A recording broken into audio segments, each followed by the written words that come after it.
Hi everyone. I'm here to continue analyzing Wendi Adelson's first cross-examination. I already have part 1, part 2, part 3, and now we're going to do it part 4, which is the last part of the cross-examination, the first one. Where did you say, so your boys are now down in Miami with your mother, correct? At the moment, yes. And you stopped letting Danny's parent or Mr. Markel's parents see the boys, is that correct? 2 years after Danny died, I stopped visitation. Okay. Do you have any intention of letting them see their grandchildren again? I do. We've actually been in discussion the last few weeks. No further questions. Redirect.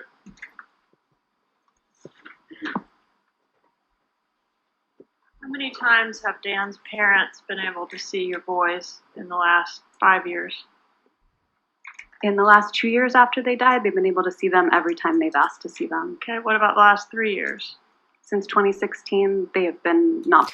Taraka was the one questioning her when we began the video. She was asking her if she stopped visitations with the kids. After Tara finished, the prosecution jumped back in to clarify the image for the jury, because the prosecution knows that she's doing this act of like, oh yeah, I just want peace. I want them to see their grandparents. We've been in discussion for the last couple of weeks. That's what she's saying, as if, and she's very kind-hearted, she's talking about them as if she has no hard feelings for them. The prosecution jumped right back in to, this is the true her.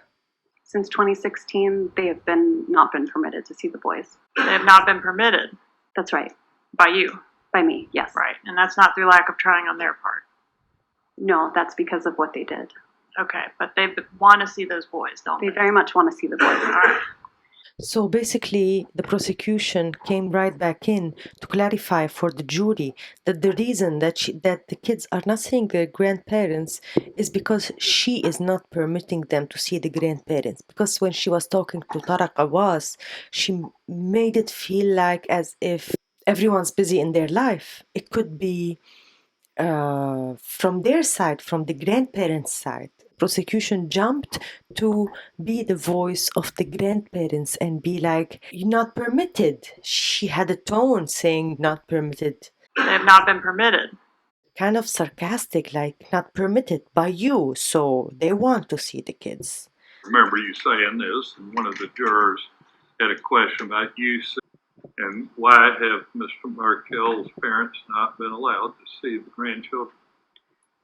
Well, they were allowed to see the grandchildren for 2 full years. And I used to cook meals for them and arrange dates. We had sleepovers. And then I found out that that Ruth Markel had reached out to a foster care agency to try to place my children with that agency. And I became very worried that they were trying to take my children away from me. And so after that time, I didn't feel a level of trust that they could spend time with the kids. I was afraid they were trying to take them from me.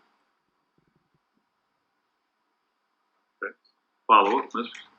Captain. Your reference to the foster care agency, does that have to do with an email that was sent to me from your mother-in-law? Yes, it does. All right, that's Dan's mother. Yes. And that email was in reference to, in the event that you and your parents were arrested in association with this crime, could I please contact that particular agency to assist with the children in the event they have no guardian temporarily until they could get down here from where they reside in Canada. Is that correct? That's correct. Okay, so they were not trying to take your children unless there was an event where you were unable to care for them. But because there's no event in which I would be unable to care for them, that feels like trying to take away my children. What? No follow-up question. McMahon. God, I mean, this part really intrigues me. And okay, hearing the story from Wendi is one thing, and hearing the real story from the prosecution is a totally different story. She is saying that they contacted a foster care agency. They're trying to take the kids away from me. She did not mention anything about an email. It was just an email sent to the prosecution. And she flipped it as if I'm the victim. They want to take my kids away from me. And then when we hear it from the prosecution, I mean, are you kidding me? Really? Your family killed their son. They're asking a question for the prosecution, and then you become that malignant and say like, okay, no more seeing the kids. How arrogant is that? She's fearless. How can she has all this power to play the victim after everything? To play the victim, it's exactly what's happening in the case.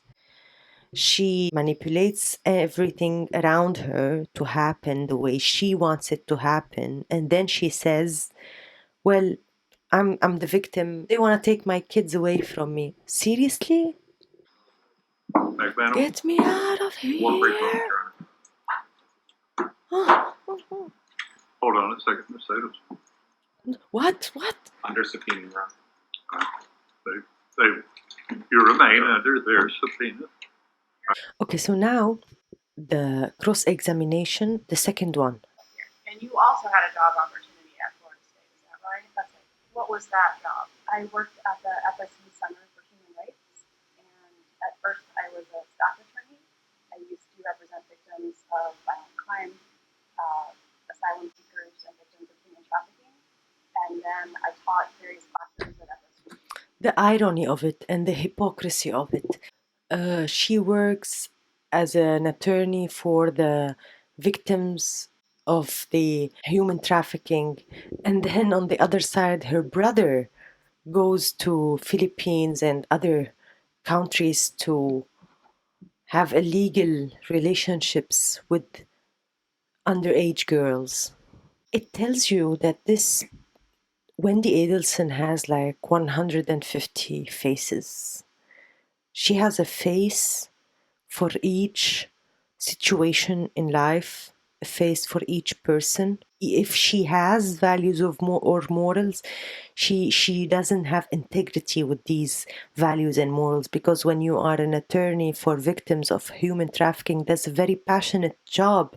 It's a very empathetic job. How can you believe in giving justice to the victims of human trafficking and like have a very good relationship with your brother that does that?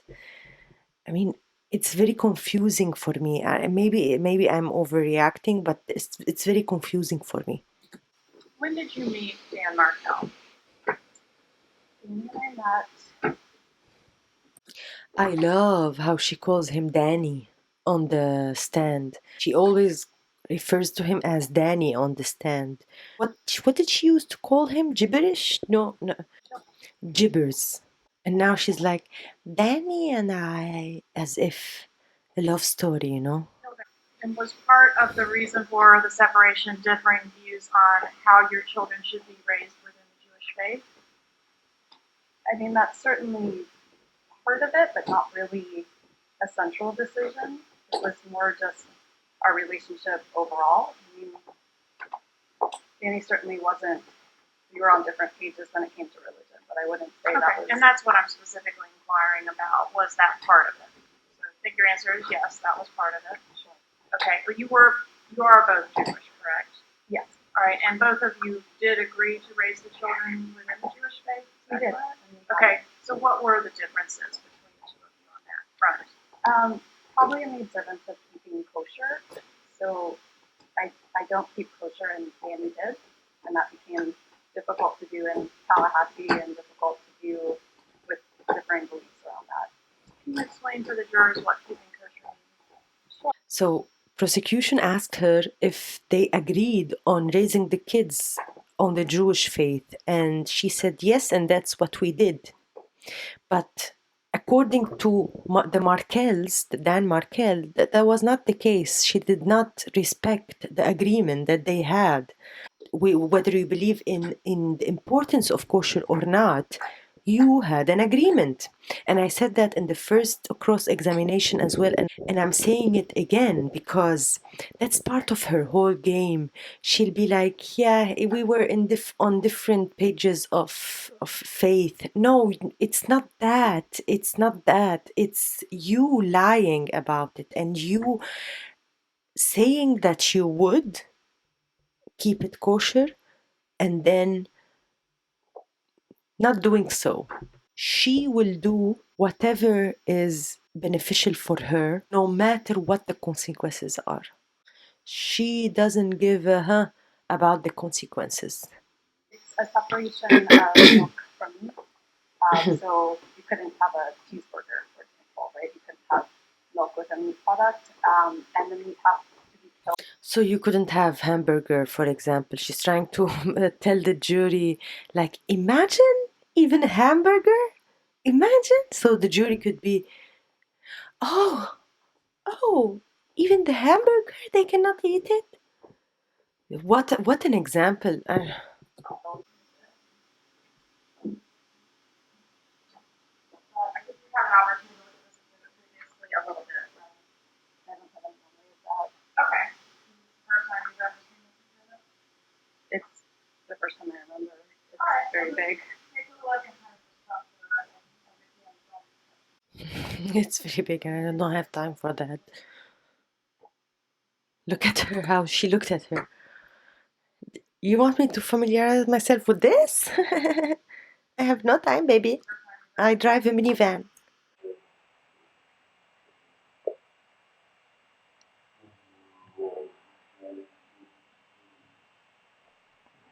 Did you see? Did you see how she looked at her? Familiarize yourself with this. Ms. Adelson, how many lawyers did you have in your divorce? I had one, and then Danny accused her of ethical violations and stealing money, so I had to hire a new attorney. I think he had 3 or 4. So I was talking about you. So you had 2. I had one, and then I had to get another. Yes. All right. Oh my God, how complicated is this? How many lawyers did you have? 2.